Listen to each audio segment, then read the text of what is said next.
All right, we're going to solve some quadratic equations using square roots. But before we do that, let's look at what squares are. I have a question. 3 squared. What is 3 squared? It's 9. 3 times 3 is 9. What is negative 3 squared?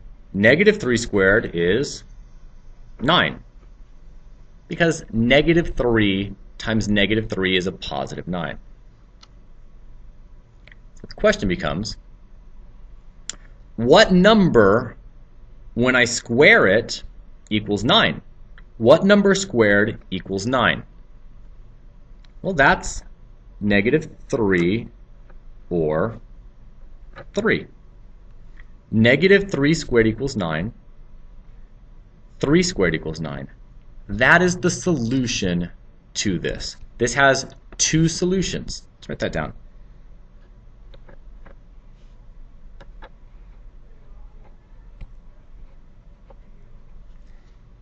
Here's a mathematical way of showing this. Zoom in a little bit.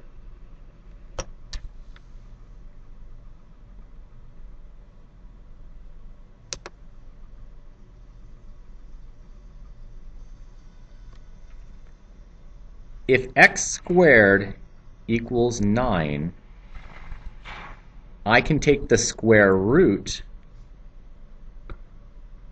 of both sides of that, and I'm going to put a plus or minus in front of that so that I get the 2 solutions. The square root of x squared is just x equals, you can think of it as the square root symbol canceling the square symbol out, and then I have plus or minus the square root of 9, which is 3. So x equals plus 3 or negative 3. Watch how this works in practice. X squared equals 64. Now the answer is easy here. I think it's 8 and negative 8. 8 squared is 64, and negative 8 squared is 64. This is, if I'm going to really show what I'm doing, this is what I'll do. I take the square root, I take the square root, I put a plus or minus in front of it because I have 2 answers, a positive solution and a negative solution. Cancels out. X equals plus or minus 8, which is 2 solutions. There's this positive solution right here and a negative solution. Oh, this is a good one. How many real solutions does this equation have? Well, here's the question. What number squared, if I square a number, what number squared is going to give me a negative?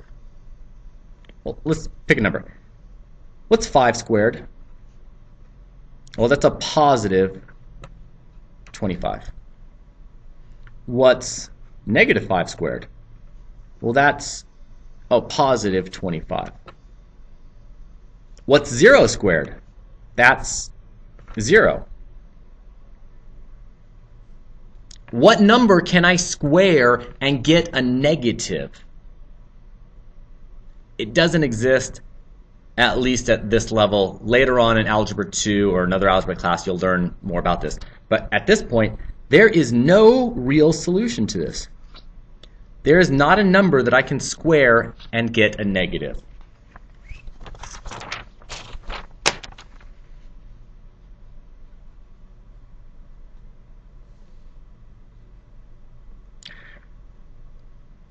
When it's x squared equals 0, this is actually 2 real solutions.